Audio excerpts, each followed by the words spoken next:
After last year's crowds led to street closing, traffic jams, and much public urination, the city implemented a series of fixes. We check in with two St. Johns County reporters about how it started and how it's going.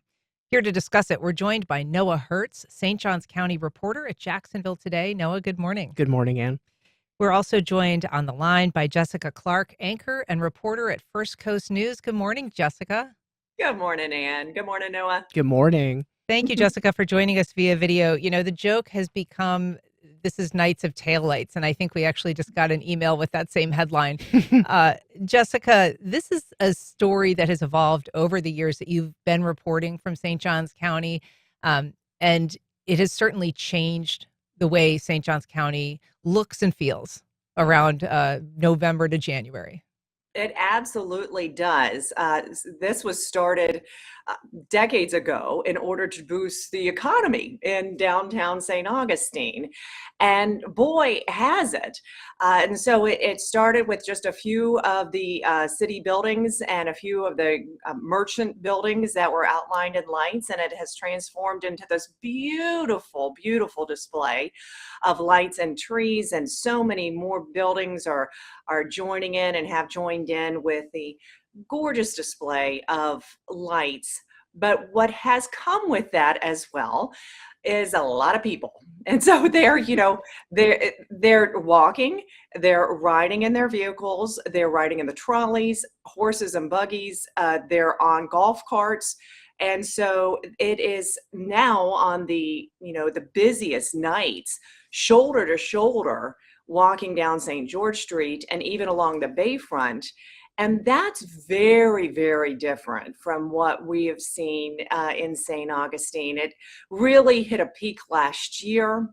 And the amount of people here for Nights of Lights, according to various city officials I've spoken to, is about the same that it was last year. So it is very different than what it originally started as. Yeah, I mean, this event, Noah, started back in 1993.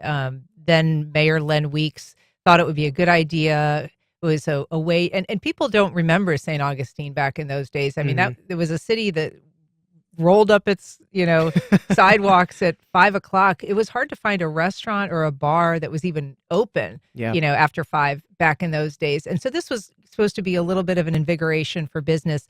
It really has become something that business downtown has become reliant on. Oh, absolutely. Yeah. If you talk to business owners, they will talk about how, however they feel about the massive throngs of people that come to the area for this season, they need the boost that they provide. And it's funny you mentioned that it was started to help business, and now the resulting people that have come downtown have caused so many issues and questions of how to solve infrastructure problems. So a finger on the monkey's paw has curled, I think. But a big issue I've heard from people this year is concerns that, as of a week or two ago, they had not been making as much money as they had in years prior. And there's a handful of different variables, I think, that folks have been kind of identifying with that. But I know one has been some frustrations about the way that the city has tried to mess with parking in order to keep visitors from parking outside of people's homes and blocking them from getting out of their driveways. Yeah. And one of the things that they've implemented is some significant fines for people who are parking, off-street parking throughout areas of the district that are residential, basically after, the afternoon into the evening, pretty much every single day of Nights of Lights. And it's $100 if you violate. Yeah. This was done specifically, though, Noah, because last year there were trouble even passing through some of these streets. Cars that couldn't get around one another really would have been very problematic or even tragic if it had been a first responder situation because the streets were simply impassable. Yeah, I mean, there were some situations, thankfully not quite that bad, where they needed a first responder downtown, but I remember attending a meeting earlier this year where city officials were talking about how custodians could not get to downtown to empty out the garbage cans around the plaza. And so you've got situations there where trash is piling up around these garbage cans, and the custodial workers from the city literally cannot navigate through the throngs. And I'm sure Jessica can attest to this too. Last year, my wife and I went to Light Up Night, and the amount of cars that were parked on the green in front of the historic fort was mind-boggling. And you're looking at that thinking, like, which is not a legal place that to is park. not illegal. That's one of the areas where if you park there this year, you will get a $100 fine. And so that's part of where that came from too, of people just kind of inventing parking spaces out of the blue. And there was no way that a traffic cop could have gotten their way through all of the massive crowds and bumper to bumper traffic in order to like properly give people traffic tickets.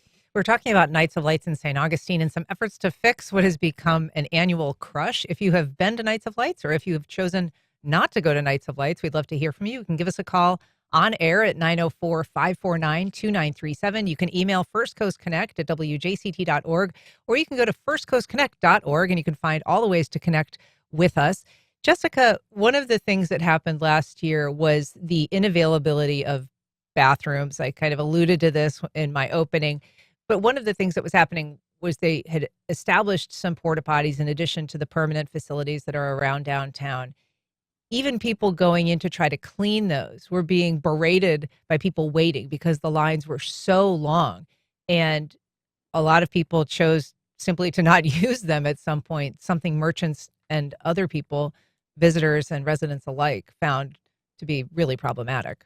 Right. And when you say not use them, that means they were urinating in public. And that, according to the city manager, was absolutely not okay, and was a public safety health hazard, and just not something that the city of St. Augustine wanted to be known. And, as far as anything on social media or reviews or anything like that, they spoke about it, but they don't want Nights of Lights associated with that. So they have brought in a lot more porta potties and have them in different positions around downtown. They are being used, and the city has hired more staff this year to actually clean the restrooms, because the city was relying on city staff to do that, and it was just overwhelming. As you mentioned, the public was berating the people who were coming in to clean the bathrooms. And so this year, so far as I've heard, the extra cleaning staff and the extra bathrooms have made a difference when it comes to that. Jessica, some of the other changes, I actually went to Nights of Lights last night just because I wanted to sort of take a firsthand look at how it's going. It was packed. I mean, really, truly. And, this is mid-season. It is not a particularly significant night on a Monday, and sometimes those are less busy, but it really was very, very crowded. They've introduced an app that allows people to look at parking and shuttle options. Shuttle is something that they're really trying to steer people towards, encouraging people not to drive into the center of downtown. The app basically tells you how long it takes, to get from one shuttle location to downtown. And pretty much last night, all of those destination times were in the range of about 30 minutes, whether people were coming from St. Augustine Beach across the Bridge Alliance into downtown, or were coming from up towards the jail on US 1 or Browdy's on US 1. So they were roughly, all in that range, a good chunk of time. I was curious how long you were going to say, because I've spoken to other people, and on the app, it said the shuttle time was 60 to 80 minutes. Ooh. And 30 minutes is a long time, because you're talking about a mile or two or less in some cases. Yeah. Yeah, right. Or less. And so some people I've spoken to, they were coming either from Jacksonville or northern St. Johns County, and they saw 60 minutes on a shuttle. Well, I'm not going to park at a satellite parking lot and ride a shuttle. I'm just going to try and give it a whirl and try and find a parking spot downtown, which completely negates the point of having satellite parking lots and trying to get traffic adding out another of town. 2 minutes to the shuttle rides when you have another car who has added themselves to the mix. Yeah. Right. It did seem too that there's a lot of sort of freelance buggies going around now. I mean, there's the Yeah, trolleys and the little trains that we're all accustomed to seeing. There are the buses that are provided by the city that transport people from the shuttle sites, but there are a lot of these little, go tuck type open golf cart yeah. or elongated golf carts. They're all decorated for the holidays. And I don't get a sense, Jessica, as to whether the city is regulating or encouraging or discouraging people from providing those kinds of Extra vehicles. DIY tourist yeah, vehicles. Yeah, so I spoke with the city police chief yesterday just to kind of get her take on how things have been going since the busier part of Nights of Lights, which is really the latter part of December and going into the first part of January.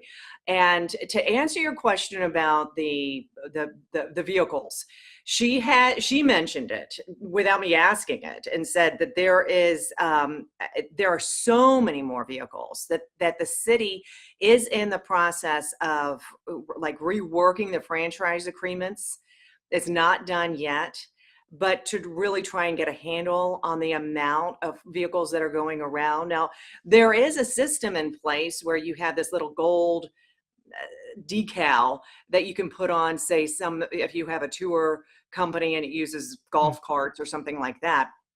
But she was even saying something more is in the works and needs to be done just to kind of regulate all of these vehicles, just to keep people safe, make sure that they're legitimate and licensed and good to go. Now, that time period that I mentioned between Christmas and New Year's, I hope I can say this on the radio, is referred to as Hell Week. And I thought that was something I'd heard city officials call it that. But she said, oh, no, that didn't start with the city. That started with the merchants, especially the restaurant workers, Oh. because they are inundated with, long lines and people not able to get their food as fast as they want to, and waiting times, just to get into a restaurant, people are waiting an hour. Now, she did tell me, though, Anne, that this year traffic is moving more smoothly than it was last year. And she kind of chuckled afterwards and she said, now, I know it's still taking people to get around, or get in. It's taking an hour, but last year was taking 2 hours. So she said there is progress. They have officers who are directing traffic at the intersections and at the walkways. And I have noticed that is making a big difference, because pedestrians last year were just kind of walking into the roads, and cars were having to stop, and it was really clogging traffic. And so so the addition of those officers, which is from the sheriff's office, actually, it's not of the St. Augustine Police, it's all from the sheriff's office, who have helped with that. Also, they have those I guess they're railings. They look like bike racks. They call them bike racks, to keep pedestrians on the sidewalks instead of going out and then milling into the road. And she said that has helped tremendously. Yeah, as those well. barricades are up and down Avenida Menendez now, and they really are forcing people to go to a designated crossing area where there is an officer helping in order to prevent that. No, people Right. just kind of Yeah. crossing across. I know some of that too was implemented because I know there was the incident, I believe it was last Thanksgiving, I forget where, but where a car drove into a group of people at a holiday Orleans. gathering. Yeah, and so there was a deliberate, that was something the city was actively talking about throughout the year, of wanting to ensure that there was enough barricades so that, God forbid, somebody did try to drive into pedestrians, they would not be able And to. obviously, that's something that's happened a lot of places Yes. with, malintent. And so that's Absolutely. something city officials really have to be aware of. I just want to read an email or two. This one from Daryl saying, the thing that's missing from Nights of Lights conversation is how many of the cars jamming traffic downtown come from the 500,000 new residents in Northeast Florida, World Golf Village, Nocatee, Palm Coast. Tourists getting blamed for the situation are walking, riding, the trains, trolleys, pedicab, et cetera. They rarely get in cars. Has anyone done studies or research about the people actually driving through town? That's a good question, and I do know that I when you talk to people locally, there is definitely a sense of being a little unsure of who to blame for all of this. A lot of it does get levied on the tourists, but I've heard, I've talked to the folks at the VCB, the Visitors and Conventions Bureau locally, that kind of they run the app. They are focused on getting people to visit town, stay in the hotels, generate money like that. And that's the thing that they will point out too, is that, these people are not driving cars around. They are staying close enough to walk, or they are staying somewhere where they can go to a shuttle point and stay like that. So I know a lot of the focus this year was kind of on this PR campaign of that was a big focus of the VCBs, of trying to convince people that this was, they said, a walking event, not a driving event. But you have to wonder, local people who live in Nocatee, who live just outside of St. Augustine, kind of might not feel like they need to download an app, might not feel like they need to look into this kind of stuff, and might be some of the ones who are just kind of driving headlong into downtown, not really realizing what they're going to get caught up in. I want to talk about the VCB a little bit too, with both of you, because they are the funding mechanism that advertises St. Johns County elsewhere. Mm-hmm. They basically take the bed tax money that comes in from hotel stays. They're required by law to spend that advertising for the area. And so that money has gone directly into marketing Nights of Lights as a destination. It has been a number of years running now, selected as, Southern Living Magazine, Mm-hmm. Christmas Town of the Year, and National Geographic named it one of the top 10 places in the world to go see light displays. It's been getting a lot of coverage, no small part because there's a marketing effort, that brings people into town that write these sort of articles promoting St. Augustine. The VCB is, at this point saying, there's ways to make this a walking event. This is kind of how it should be enjoyed. But where are the locals in all of this, Jessica, when it comes to the experience of living in St. Augustine, in and around St. Augustine, versus people who they're trying to make the experience better for as visitors? Well, most of the locals go in January. Mm-hmm. They don't go Mm-hmm. in December. They just don't put up with it all. And when it's really, very busy. But okay, so some immediate feedback that the city got was that the neighborhoods, the residential streets that are right next to downtown, have said that they have seen less traffic coming through their streets because the roads are blocked off from US 1. There are barricades so that you can't drive down those side streets, which are streets people live on, in order to, bypass some of the traffic. So that has worked this year. The city really tried to respond to people not even being able to park by their homes because it was those parking spaces were clogged. And so that's why part of the reason you saw those $100 fines go up for parking in the wrong spot. And also then the blocking off of those residential streets.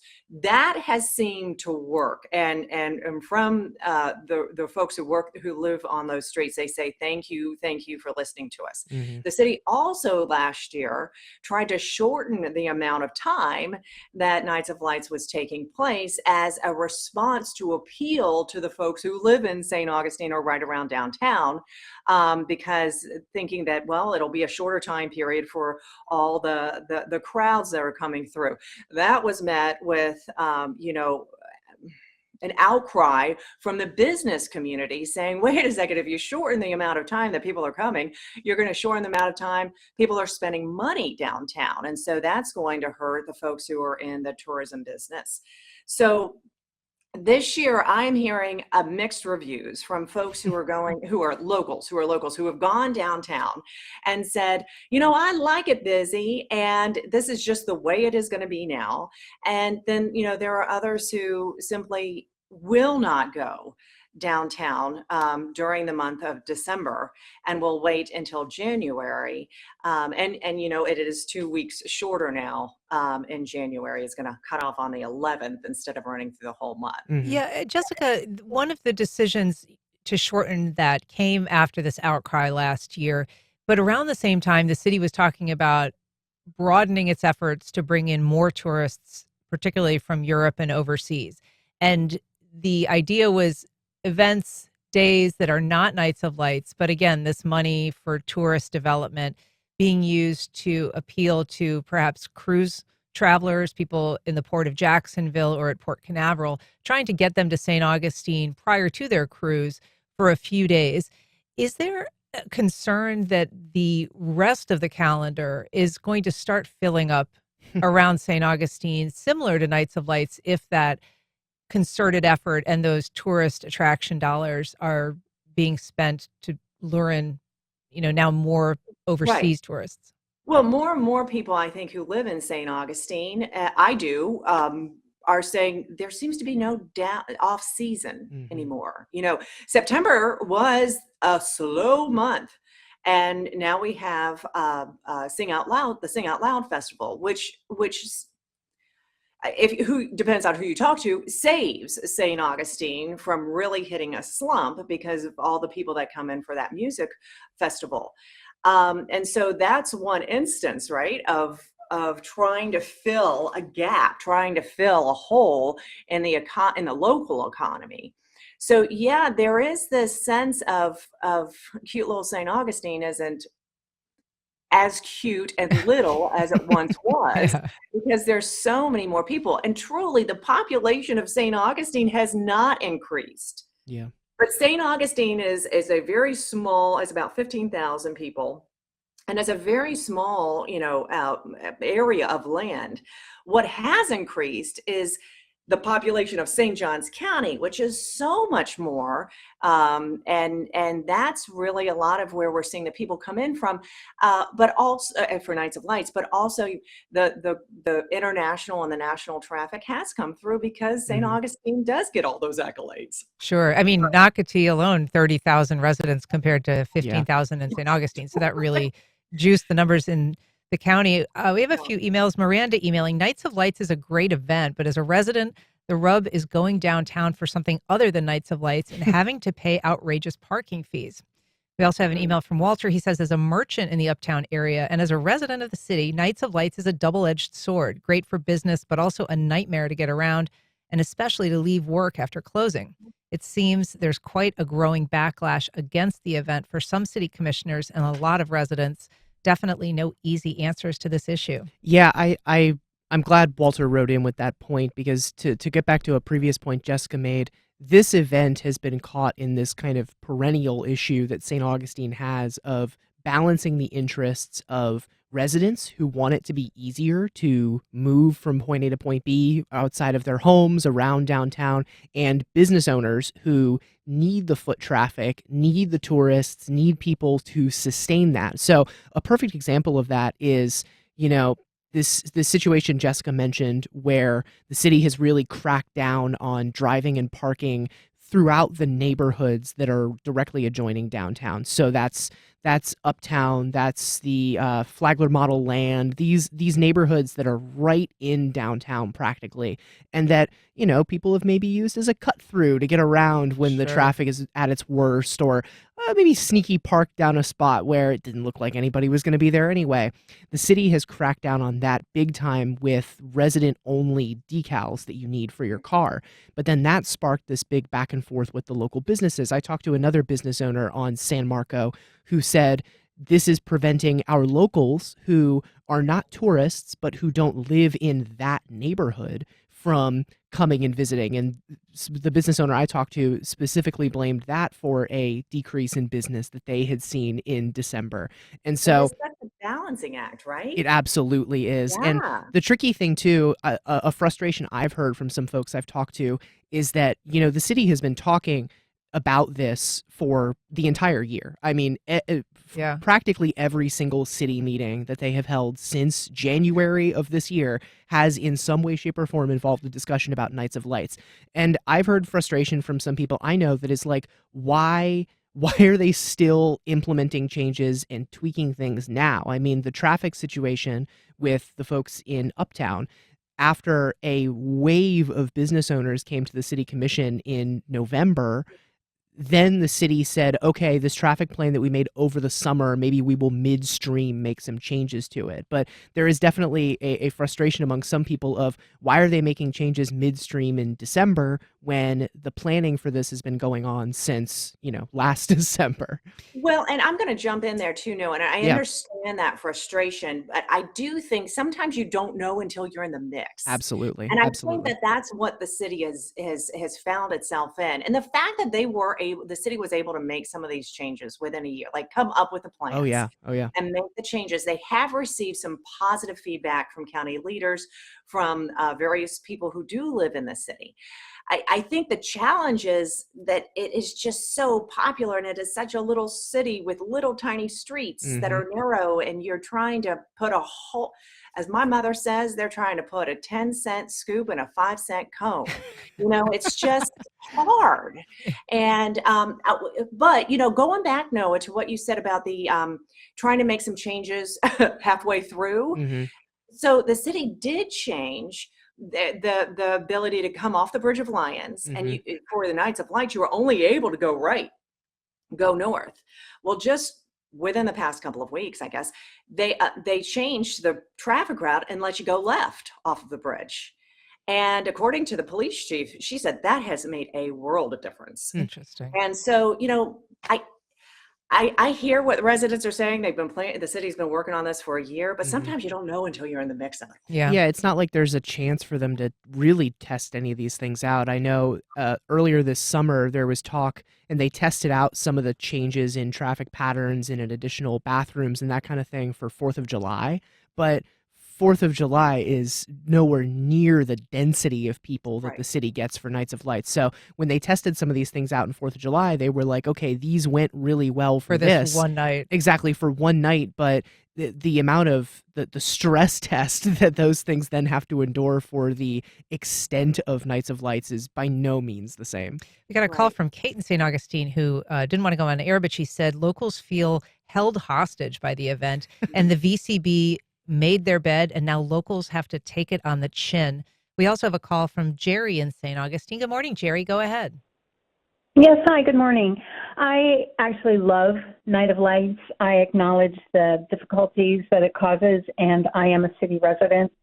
I just am really careful about when I go. I go one time a year to see it, and I feel like it brings the real meaning of the holidays, of people together, enjoying each other, enjoying the sights near and far, and those are things that we don't have that much anymore. And I just wanted to say I love it.